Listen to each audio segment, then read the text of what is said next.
Hello ನಮಸ್ತೆ, welcome back to my channel. ಈ ಸಲ ವೀಕೆಂಡಲ್ಲಿ ಎಲ್ಲ ಕಡೆ ಆಷಾಢ ಸೇಲ್ ಹಾಕಿದ್ದಾರೆ. ತುಂಬ ಆಫರ್ಸ್ ಇಟ್ಟಿದ್ದಾರೆ. ಒಳ್ಳೊಳ್ಳೆ ಬ್ರ್ಯಾಂಡೆಡ್ ಬಟ್ಟೆಗಳು, ಬ್ರ್ಯಾಂಡೆಡ್ ಐಟಮ್ಗಳೆಲ್ಲ ತುಂಬ ಆಫರಲ್ಲಿ ಸಿಗ್ತಾ ಇತ್ತು.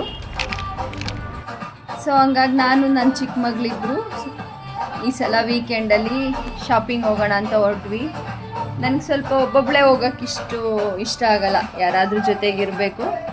ವೀಕೆಂಡಲ್ಲಿ ಹೋದರೆ ಈ ಥರ ಮಾಲಲ್ಲಿ ಔಟ್ಸೈಡು ತುಂಬ ಈ ಥರದ್ದೆಲ್ಲ ಕಾಟನ್ ಸ್ಯಾರಿಗಳು, ಇಯರಿಂಗ್ಸ್ಗಳು, ಈ ಥರದ್ದೆಲ್ಲ ಆರಾಮ್ಸೆ ಒಂದೇ ಕಡೆ ಸಿಗುತ್ತೆ. ಇದು ಆಯಿಲ್ ಹಾಕೊಂಡಾಗ ಮಸಾಜರ್ಗಳು, ಮತ್ತು ತುಂಬ ವೆರೈಟಿ ಚಪ್ಪಲಿದ್ದು, ಕಾಟನ್ ಡ್ರೆಸ್ಗಳಿತ್ತು, ಇಯರಿಂಗ್ಸ್ ಇತ್ತು. ಒಂಥರ ಚೆನ್ನಾಗಿರುತ್ತೆ. ಒಂದೇ ಕಡೆ ಒಂದೇ ಜಾಗದಲ್ಲಿ ನಮಗೆ ಈಗ ಬೇರೆ ಬೇರೆ ಕಡೆಗೆ ಹೋಗ್ಬೇಕಂತಲೇ ಇಲ್ಲ, ಎಲ್ಲ ಒಂದೇ ಜಾಗದಲ್ಲಿ ಸಿಗುತ್ತೆ ಅಂತ ಹೇಳ್ಬೋದು. ಟ್ರೆಂಡ್ಸಲ್ಲೆಲ್ಲ ತುಂಬ ಆಫರ್ ಹಾಕಿದ್ದಾರೆ. 3500 ತೊಗೊಂಡ್ರೆ 3500 ವರ್ತ್ದು ಡ್ರೆಸ್ಸಸ್ ಎಲ್ಲ ಫ್ರೀ ಇತ್ತು, ಮತ್ತು 50% ಆಫರ್ ಇತ್ತು. ಕೆಲವೊಂದೆಲ್ಲ ನ್ಯೂ ಅರೈವಲ್ ಕೂಡ ಇತ್ತು. ನಾನು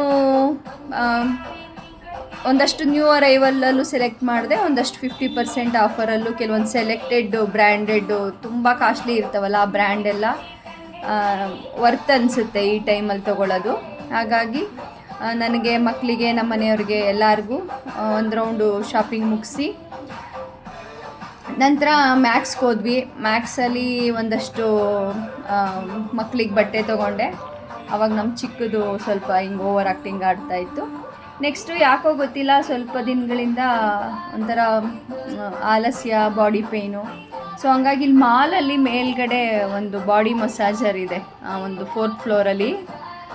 ಅಲ್ಲಿಗೆ ಹೋಗೋಣ ಅಂತ ಪ್ಲ್ಯಾನ್ ಮಾಡ್ಕೊಂಡು ಹೋಗಿದ್ದೆ. ಅಲ್ಲೋಗಿ ಆಲ್ಮೋಸ್ಟ್ ಒಂದು 10 ನಿಮಿಷ ನನ್ನದು ಬಾಡಿ ಮಸಾಜರ್ಗೆ ಕೂತ್ಕೊಂಡಾಗ ನನ್ನ ಮಗಳು ಇಲ್ಲಿ ಸ್ವಲ್ಪ ಔಟ್ಸೈಡಿಂದ ಹೇಗೆ ಕಾಣುತ್ತೆ, ಅಂದರೆ ಮಾಲ್ ಮೇಲಿಂದ ಹೇಗೆ ಕಾಣುತ್ತೆ, ಮತ್ತು ಅವಳದೊಂದು ಕೆಲವೊಂದು ಕಾರ್ಟೂನ್ದು ಸಂಬಂಧಪಟ್ಟಂಗೇನೋ ಶಾಪೆಲ್ಲ ವಿಸಿಟ್ ಮಾಡ್ಕೊಂಡು ಬಂದಿದ್ಲು. ನಾನು ಬಾಡಿ ಮಸಾಜರ್ದು ಮಿಷಿನಲ್ಲಿ ಕೂತ್ಕೊಂಡು ಅದು ಮಸಾಜ್ ತೊಗೊಂಡೆ ಅಂದ್ಬಿಟ್ಟು, ಇವಳು ಈ ಥರದ್ದೊಂದು ಗೇಮ್ಸು ಆಡಬೇಕು ಅಂತ ತುಂಬ ಸಲ ಕೇಳೋಳು.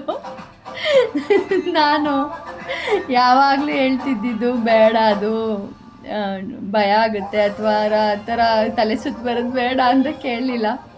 ಹೋಗಿ ಹಾರಾರ್ ಚೂಸ್ ಮಾಡಿದ್ರು, ಆಗೋದು ರೋಲರ್ ಕೋಸ್ಟರ್ ಚೂಸ್ ಮಾಡಿಬಿಟ್ಲು.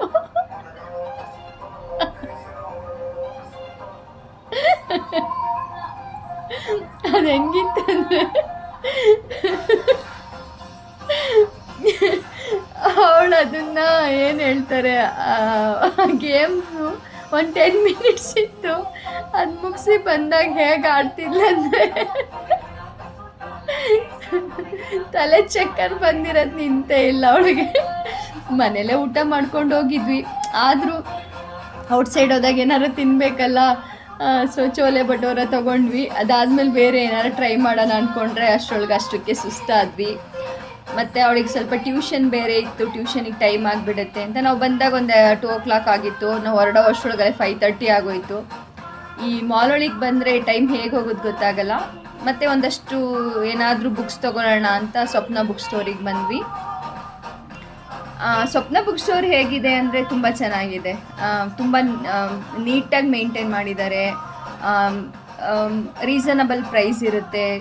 ಮಕ್ಕಳಿಂದ ಹಿಡಿದು ದೊಡ್ಡೋರವ್ರಿಗೂ ಏನಾದರೂ ಮನೆ ಗೃಹ ಪ್ರವೇಶ ಇದ್ದರೆ, ಫಂಕ್ಷನ್ ಇದ್ದರೆ, ಬರ್ತ್ಡೇ ಇದ್ದರೆ, ಇಲ್ಲ ಯಾರ್ದಾರು ಆ್ಯನಿವರ್ಸರಿಗಳಿದ್ದರೆ, ಮಕ್ಕಳು ಬರ್ತ್ಡೇಗಳಿದ್ದರೆ ತುಂಬ ಕಲೆಕ್ಷನ್ಸ್ ಇರುತ್ತೆ.